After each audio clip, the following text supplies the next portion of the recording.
welcome to this video for those of you who might be pregnant and presenting with placenta previa. I had 4th grade placenta previa during my first pregnancy with my son, who is now 7 actually, so it was a while ago, and I had to kind of find my way because intuitively it felt to me that the ordinary pregnancy yoga positions, postures, sequences were not going to work for me. I was actually trying to do all I could to keep the baby in many respects, in so much as I didn't want to bleed.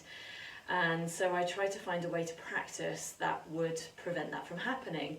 Now, whether that was due to my practice or not, I'll never know, but I did manage to get to 38.5 weeks without bleeding. And actually I didn't bleed even then, I just had a planned cesarean section. So I guess I did okay, right? But I do know other women who haven't been quite so fortunate. I don't know that whether they've practiced yoga or not, but I do know that there are obviously risks with placenta previa. You know, and it's terrifying actually in many respects, because I was always conscious of blood, bleeding, going to the toilet and just being fretful if I could feel anything and that it might be blood. So I do sympathise if you too are having to go through this. It's not ideal. I had wanted a natural vaginal birth and obviously that never happened. So anyway, these things come for us to grow from. I have shied away from doing a video in previous years simply because, you know, I don't want to unintentionally harm you, so I don't want to say like this is the right thing to do and then for that to lead to something happening to you. Okay, so I sort of take no responsibility because this is just how I practiced. Although bear in mind I am a yoga teacher and I did continue teaching up until literally I think the day before delivery, or the day before delivery. I'm also very active, so I also swam and cycled and walked daily during my pregnancy. So whether that made a difference or not, I don't know. But anyway, I'll share with you an idea of a practice that might help. But please, please, please do honour your own body. If it doesn't feel right, then stop. You know, I don't, like I say, I don't want to in any way lead to you bleeding, okay, which is actually the reason I've not done this previously. Anyway, let's get going, shall we? So I'm kneeling. The other thing, of course, is I'm not currently pregnant, so that does mean, you know, you forget actually when you don't have a bump what it's like to have a bump. So I'll try and be mindful of that in terms of my movement, but I might be moving slightly with more ease than you might be, especially if you're further along your pregnancy. So for me, it's quite okay to kneel, and it was during my pregnancy actually, but this is a comfortable position for me anyway. I often sit like this when I'm writing. So if it's not comfortable for you, then you might sit either on a chair or you could just sit on a cushion, perhaps taking your legs forward. Now you could sit like this as well in a cross-legged position if that feels comfortable for you, but I'm going to kneel for now. You can actually kneel on a bolster as well if you wanted to. And then I'm going to ask you just to close your eyes, and you might actually just rest your hands on your bump actually. And then shall we, all of us, take a deep breath in through the nose and out through the mouth.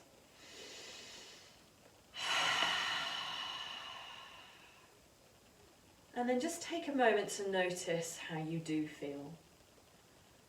So how you're feeling within yourself, if your body's a bit achy, if you're a bit tired, maybe your bump's a bit achy, I do remember that.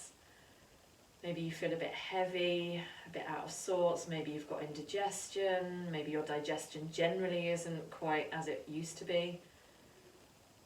Maybe you feel great actually, vibrant and full of life. Some of you might be feeling slightly anxious about the birth and cesarean section. Some of you might be feeling quite angry and disappointed and sad. I was extremely angry when I found out I had 4th grade placenta previa.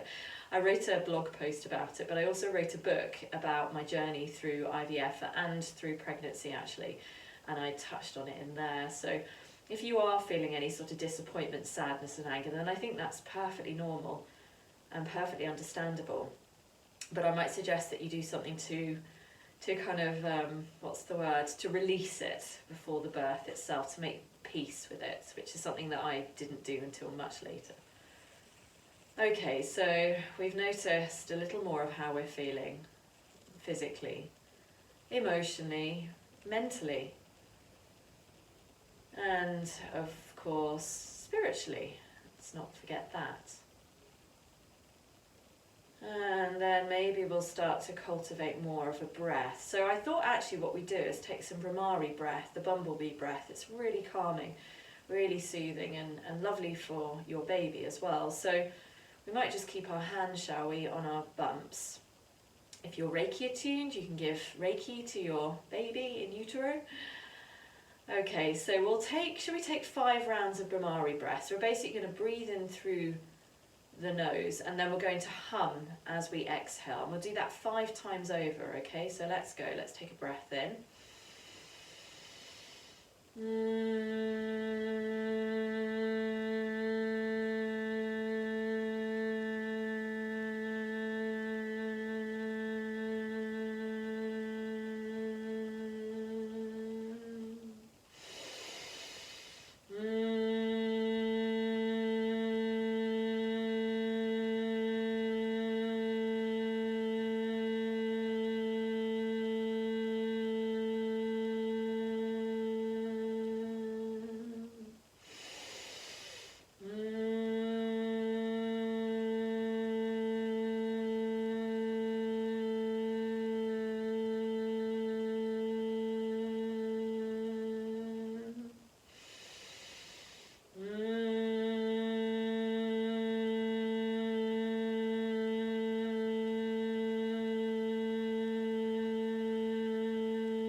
Just pausing, just to notice how you feel after that particular exercise. It's a really helpful exercise if ever you're feeling a little bit overwhelmed or stressed.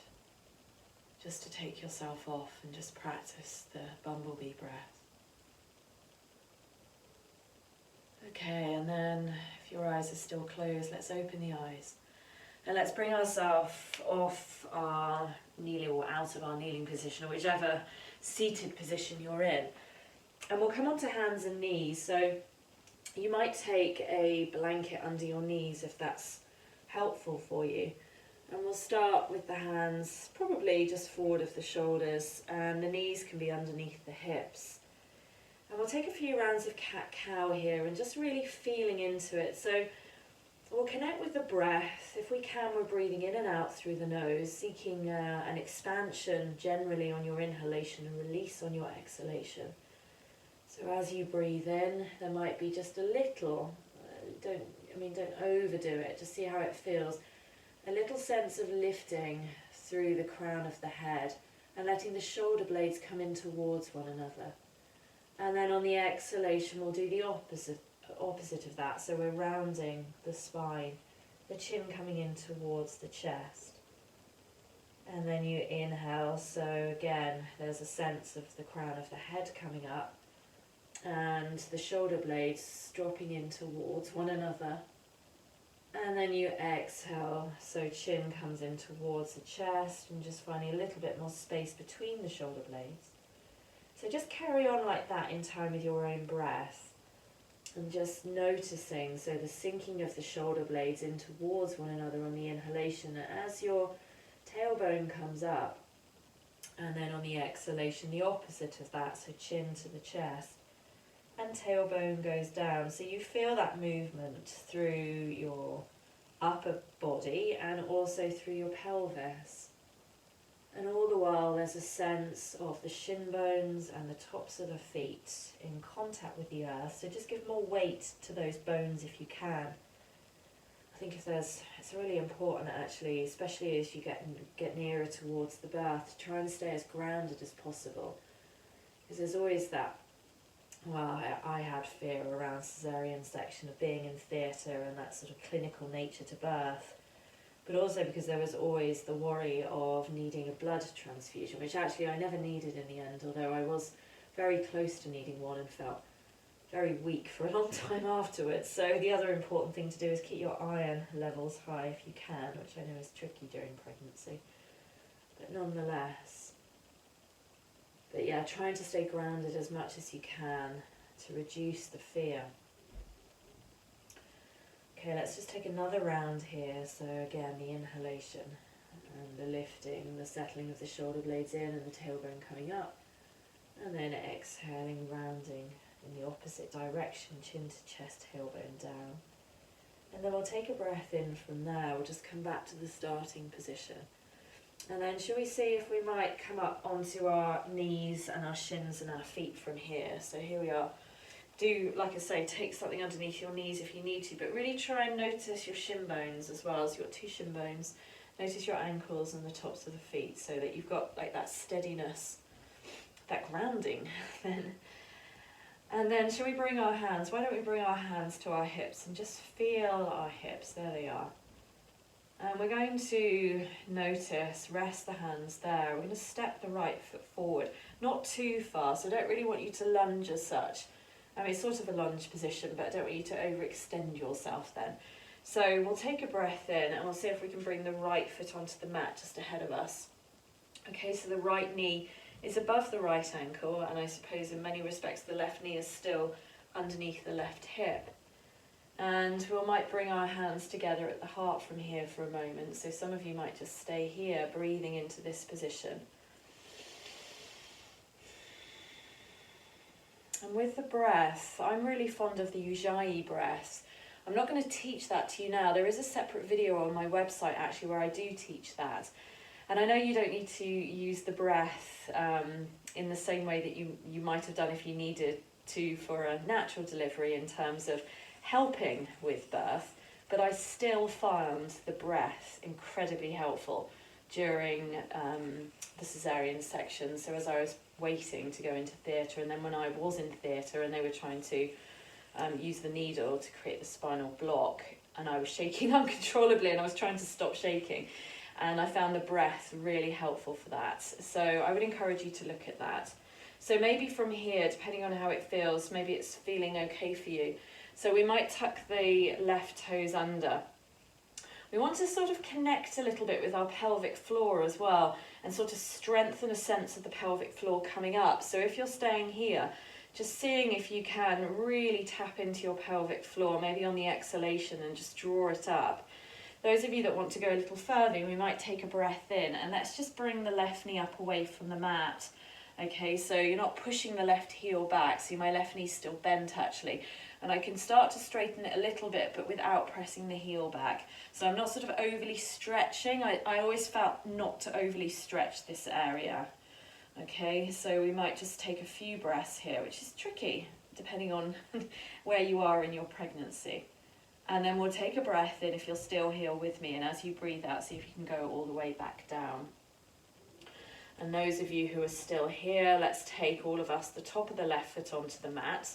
And let's see if we might then, slowly, we'll take a breath in. And as you breathe out, see if it's possible for your right hand to come down to the inside of your right foot. And for your right inner knee to come in towards your outer right arm. Making sure you've got room for bump again. And then maybe we take an open twist here as we start to turn bump and chest towards the left side of the room. And then that might be enough for you, but if it feels okay for your shoulders, then maybe take a breath in and your left hand can go up towards the ceiling. But trying to keep this sense of collection, and again, really checking in if you can remember to with your pelvic floor.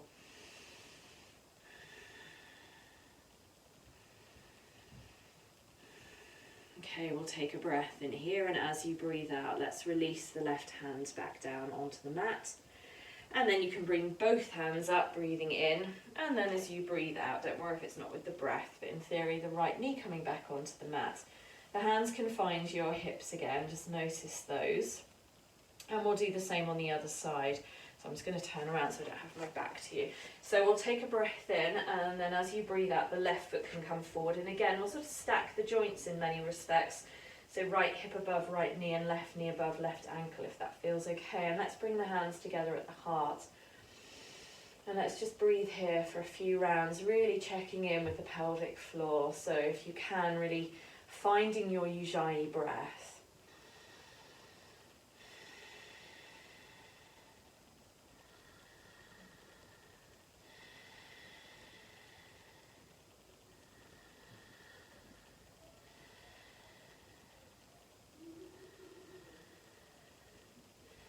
And then those of you that want to go a little bit further with me, you might tuck the right toes under, and we'll take a breath in, and again the right knee goes up rather than pressing the right heel back, if that makes sense.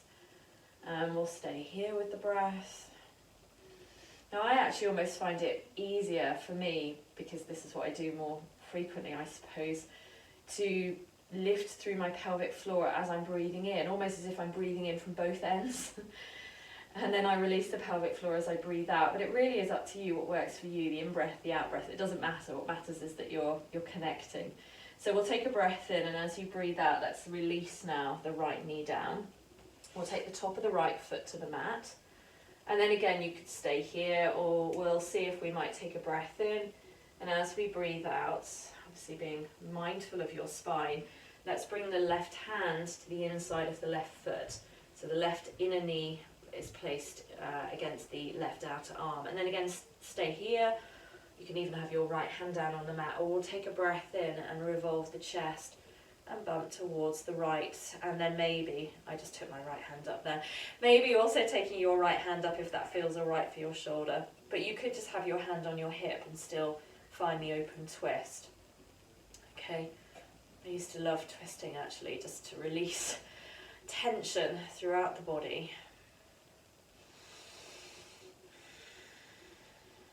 Okay, we'll take a breath in here, and as you breathe out, if your right hand's up, let's bring it down, so both hands come down.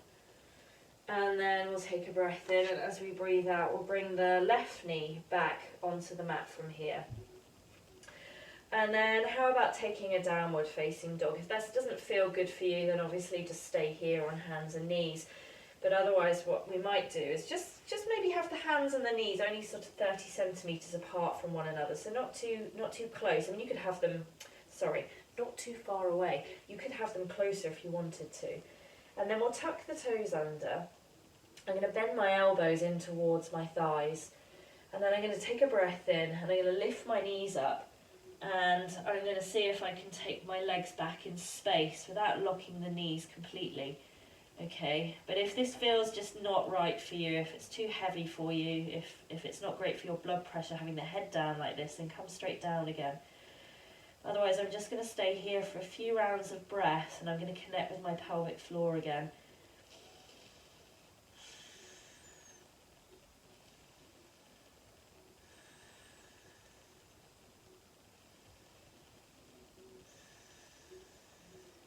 Okay, and then I'm going to take a breath in.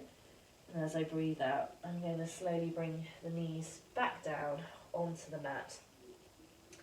And then I'm going to take the tops of my feet flat to the mat, take my hands forward, and then actually, see how this goes, but I'm going to take my knees together actually, and just sway my hips from side to side. Just see how that feels for you. Again, if it doesn't feel right, or if you prefer to have your knees apart, then have your knees apart. Okay, actually, in many respects, I don't know, they're both... They both feel quite nice actually.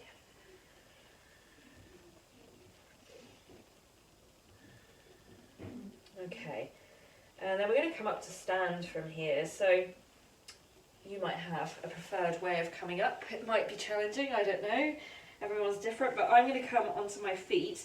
I'm not going to squat actually. It's one thing I avoided because of it being a posture that you would ordinarily practice quite a lot actually during pregnancy yoga. It didn't feel right for me to prepare my body for birth in that way, because I just felt that was going to lead to bleeding. But anyway, so I found a way to come up then that meant I didn't squat.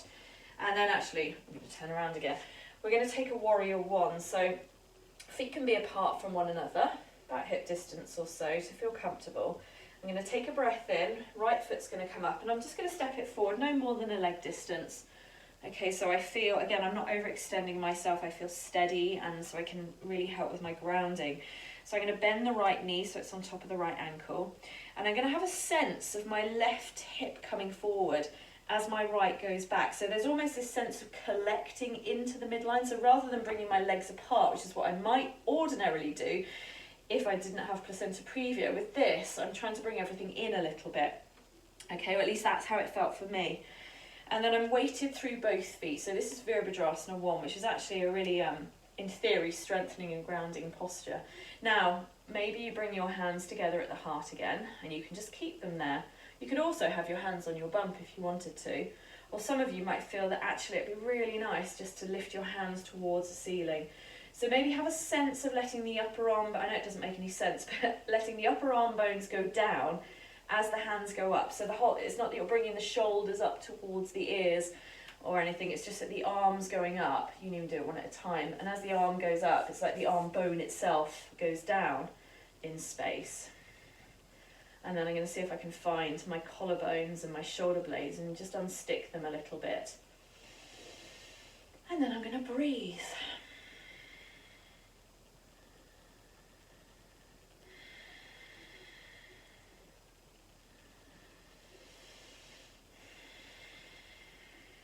Okay, and then on an exhalation, I'm going to bring my hands down. I'm going to try to bring my hands down in such a way that my shoulders don't drag down so that it can collapse. It's almost like I'm bringing my arm bones up now.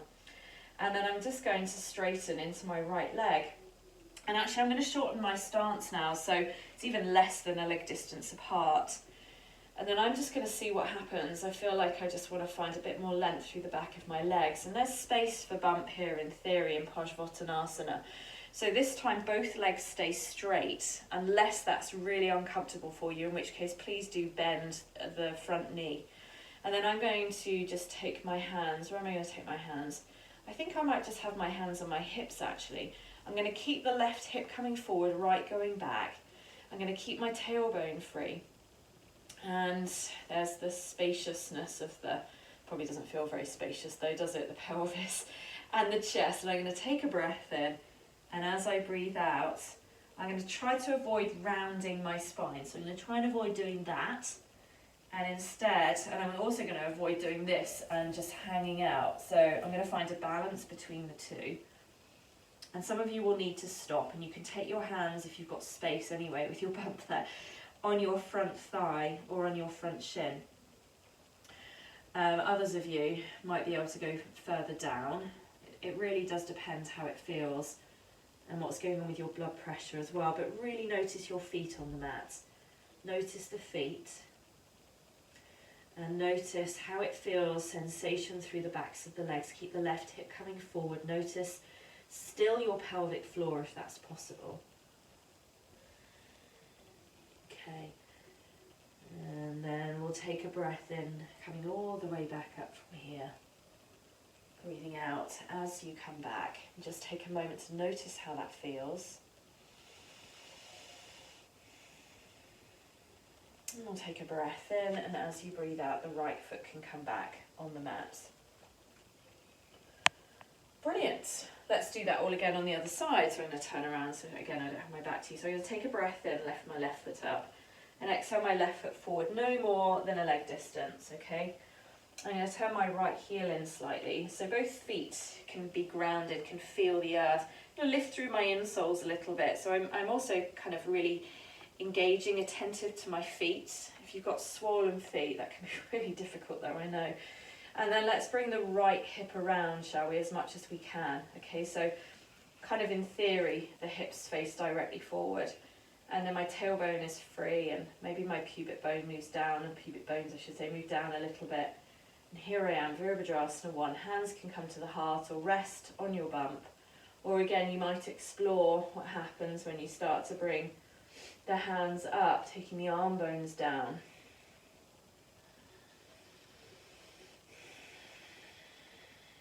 And breathe, exploring pelvic floor.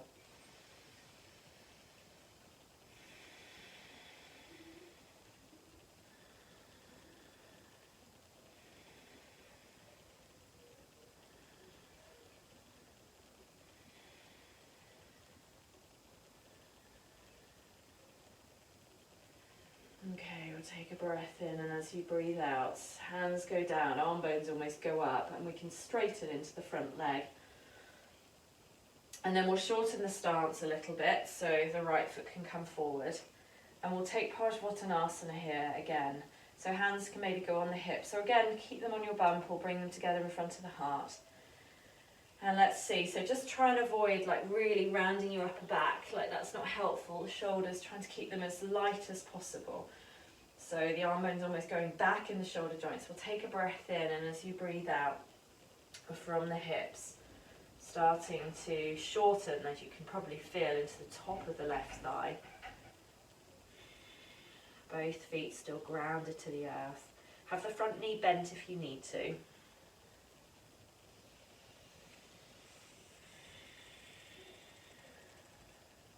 It's easy for me when I don't have a bump, so pausing wherever you need to, like I say.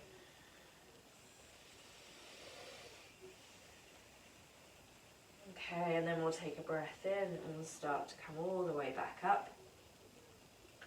Exhaling. And then just stepping, when you're ready, your left foot back. And you can just pause again into Tadasana, mountain pose.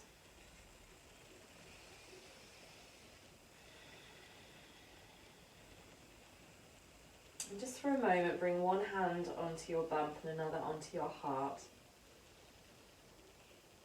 And just breathe to both.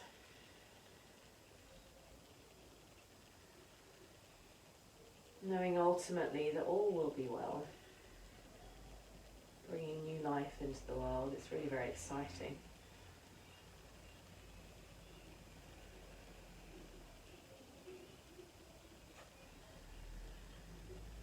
And in many respects, Placenta Previa is a great preparer for motherhood, where you have an expectation perhaps, and then you have to let go of that. That's what I found motherhood to be. Letting go of that expectation of what I thought it might be, and I had to do that with birth, so there we go. Okay, and then following your next exhalation, we'll let go of that. We'll open the eyes if they're closed. We can release our hands. So shall we take a balance? So ordinarily, I might have suggested tree pose, and maybe you find that's okay, but actually I practice a lot of Garudasana, so eagle pose. So I'm going to balance on the left foot initially, and I'm going to bend my left knee so that I've got a platform with my left leg. I don't know if you can see that when I face you straight on like that, okay? And then I'm going to see, maybe that's all I do. I might just come up onto my right toes. I'm going to find a drishti, a focal point, and I'm going to see, take a breath in, up the right foot goes. And maybe I stay there, or maybe I can bring my right leg on top of my left, stay there, or wrap my right foot around the back of my left calf. I think what that was then. Okay, so see how that goes. So I'm sort of squeezing everything in actually towards, like the thighs in towards one another. And then you can bring an arm positioning into here for Garudasana, where the left elbow goes on top of the right, and then you wrap the arms around one another, or you just hug yourself.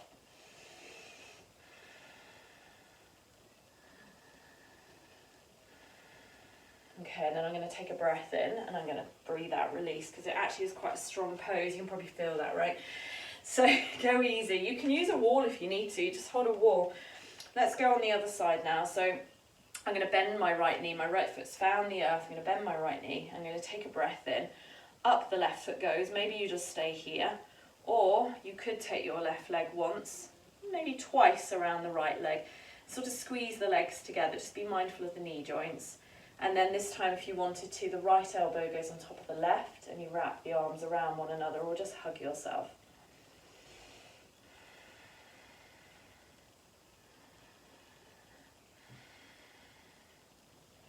Okay, let's take a breath in. And as you breathe out, let's release from there. Well done. Okay, so we're just going to come down now to sit. So bringing yourself down as easily and comfortably as you can. Okay, so supporting yourself as you come all the way down. And we'll sit, shall we, with the legs forward. So I'll turn to, will I? I'll turn to face you. Okay, so here I practice a lot of Triangamukha Paschimottanasana. There we go. So I'm going to keep my left leg straight like that. You can have a bend in the knee though if you need to. You can also sit up on a cushion if you need to. And then I would bend my right knee like this and bring my right foot to the mat. And then if you can, I would then take my right foot to the outer right hip like this. Okay, so I've got can you see that? I've got my right heel to the outer right hip and the legs sort of together really. There's not a lot of space for bump like that, that's the only thing. So you can take the legs a little bit wider apart if you need to. Now the other option, if that doesn't appeal to you, or you could do both, it's up to you, one each day, is I also did a lot of Gomukhasana, cow's face, and this would be Ardha Gomukhasana, so half cow's face. Now again, you don't have a lot of space to come forward, but nonetheless I just found that really helpful at releasing the outer right hip there and the right buttock. Okay, and sometimes you can still feel that through the left leg. It's not that you need to feel anything, but I just found it helpful. So either one of those two, if they're available to you. I think I'm going to go here for now. And then you might just take a breath in, and as you breathe out, starting to, if there's space, come forward a little bit. So there, look, I've got a bit more space like that if I had a bump. Okay. What you want to avoid doing, if at all possible, is rounding the back again, because that just puts so much pressure on the spine. So it might be better just to sit up if that's the case, but really trying to maintain almost the natural integrity of the spine, so how there's a dip inwards through your lower back and a more of a subtle rounding to your upper back without letting the shoulders drag you down.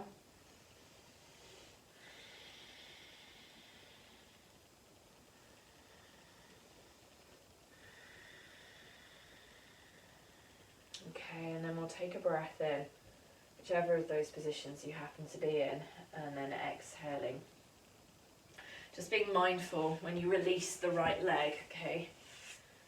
And so the right leg goes along the mat, pause, and then left side. So again, we might do triangle where we bend the left knee, left hand to the left ankle. Just make sure, don't compromise your knee joint for this or your ankle joint.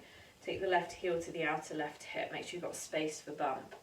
Okay, but if you want to try something different, then Ardha Gomukhasana is a half cow's face where the left knee goes on top of the right. And again, sitting, breathing, pelvic floor. Take a breath in, and as you breathe out, coming forward from there.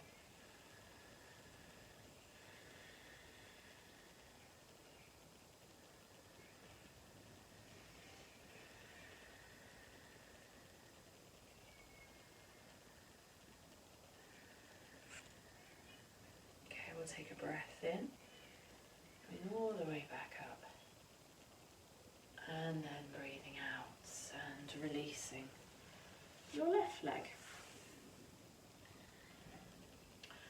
So here, choice, as always. So Ardha Gomukhasana, like this, as you just practice, or you could try, depending on how it feels, full Gomukhasana, which actually is quite strong, where you bend your bottom knee as well, and then you can settle, in theory, your sitting bones down between the feet. Okay, so that you can feel that quite strongly sometimes through the hips. There's a sense of everything coming together. Okay, so either that Gomukhasana, there's Ardha Gomukhasana, or if that's just not working for you, you can come back to kneeling. Or there's Veerasana here, hero pose, where both feet go to the outer hips. So this might be available to you. Can you see that? So I've got both heels here on the outer hips. So hopefully that's given you a bit of a choice. So kneeling, Veerasana, hero pose, or Ardha Gomukhasana, or full Gomukhasana. And I think I'll just sit here actually, because that feels like necessary. And then let's take the hands together in front of the heart. And we'll take a little mudra sequence here. So this is like our closed lotus flower, okay, hands together.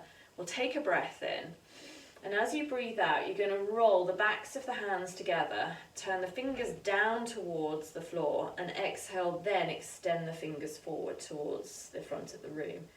And then you're going to inhale, almost come back, so fingers go down, and turn the hands all the way back around. And as you exhale, take an open lotus flower now, so little fingers and thumbs together. Okay, so it's kind of it's symbolic. It's, you know, you start like this, close, and then you go through this kind of journey, this chaotic journey, to then open the flower, like receive your baby in your hands almost. So it's the journey of birth, the creative journey. So let's do that again together. So we'll take a breath here.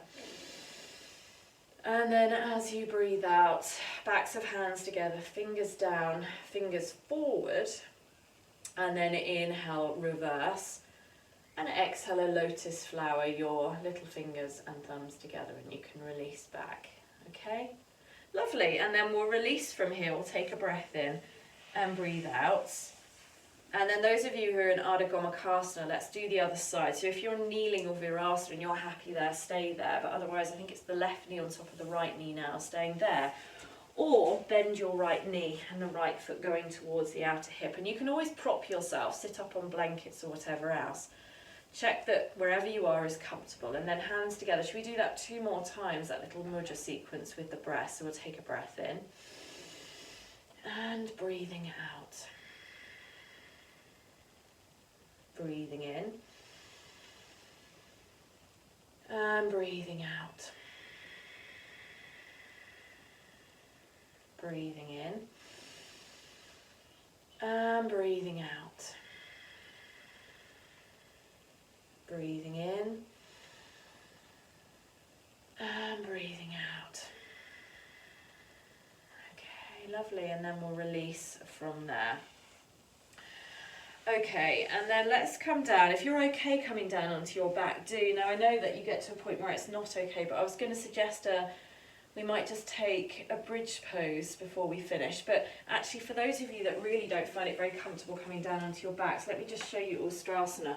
So the camel pose, you might not find this comfortable either actually, but you could come up onto your shins, your knees and your feet, have the knees only hip distance apart, and then your hands could go here on your sacrum, the bow, you know, the triangle bit below your lower spine, your lumbar spine, just above the buttocks.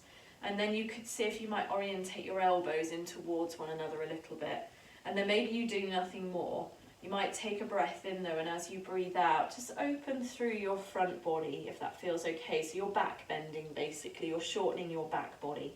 Now some of you might find that if you've got your toes tucked under, you can reach for your heels and that feels okay. There's no discomfort in your sacroiliac joint or through bump or anywhere for that matter. So you could just stay here for a few breaths and just make sure your neck's comfortable. Okay, and then you can stay there for, well, like I say, a few breaths. For those of you that feel like that's not really where you want to be and would rather come onto your backs, then do come down onto your backs. Okay, and then just have your knees bent and your feet just in front of your sitting bones. Again, not too wide apart, and try not to let the knees drop out to the side. So just a sense of them in relationship with one another. And then the hands can come down onto the mat. Now, it's difficult for me to remember, but I mean, in theory, your pelvis is on the mat. Your lower back's rounded a little bit away from the mat, but I suspect with the weight of the bump, that's not so easy. So let's not worry about that so much. And then the back of the shoulders and the back of the heart on the mat. The neck away from the mat, so there's a rounding away from the mat, and then the rounding of the skull down onto the mat. So you can really let your pelvis and your skull rest down, and the back of your heart. And then we might see if we might take a breath in.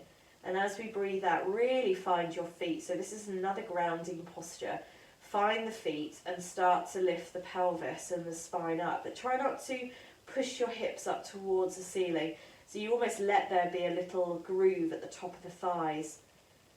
Okay, and I mean, it's difficult actually, probably with a bump it's a different experience and I can't remember, but my buttocks are soft right now. And there's like the hanging of the pelvis, but maybe with a bump that's not quite so easy. It's amazing how you forget these things. Okay, so again, just staying for as long as feels comfortable, don't push it. And when you're ready to come out, you can exhale and release the pelvis back down onto the mat. Now those of you, sorry, I forgot you, those of you who have come into Ustrasana, by all means you might feel to rest into pose for child here. So the knees are apart, not too wide apart, I wouldn't say, but just so you can fit bump in. And one hand on top of the other hand under your forehead, perhaps. Now, those of you who have come out through bridge, I mean, you could roll all the way up and come and take pose of a child, but actually, as long as you're comfortable here doing this and you've got space for your bump, maybe you just let the knees come in towards the sides of bump so you're not squashing the baby, and just let the lower back settle down to the mat.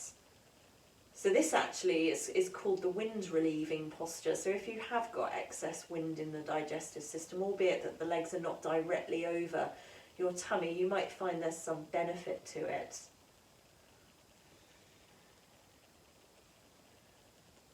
Okay, and then those of you who are resting in pose of a child, take a breath in and just come up from there.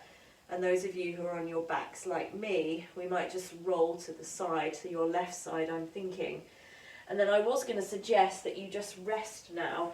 And one of the things I like to do, actually, because I remember getting puffy legs at some point in pregnancy, we just get tired legs, don't you? So you could come into this posture, Viparita Karani, with the legs up the wall. Getting into it's always a bit tricky with a bump. So in theory, you come into it sideways so that you can then swing your legs up the wall. Okay. The other thing you could do, and I remember doing this as well, is putting my legs over a bed. So my knees were bent and my calves were resting on the bed. Again, it depends on where your bed is and how tall it is. But otherwise this, knees can be bent. It's just so good, so helpful, like just resting the legs. Especially if you're suffering of varicose veins as well. And then you could bring your hands onto your bump and just rest them there. And then take as long as you can. I've got a number of free relaxation audios on the website, so maybe just play one of those if you can. Or just stay here at least for 5 minutes. I'll leave you to it actually. And then anyone that doesn't find that comfortable, then maybe you rest on the left side of your body and just make yourself comfortable. I seem to remember needing to have lots of cushions under my head and also between my knees. Okay, so I would encourage you to rest somehow. It's so important, please do rest. Okay, I'm going to leave you. So thank you. I hope that's been helpful. And good luck. And if you've got any questions or anything, my book might help, Dancing with the Moon. You can find reference to it on the website, or just send me an email. Okay? All right. Hands together. I'm bringing my hands together, and I'm going to leave you. Namaste. Thank you.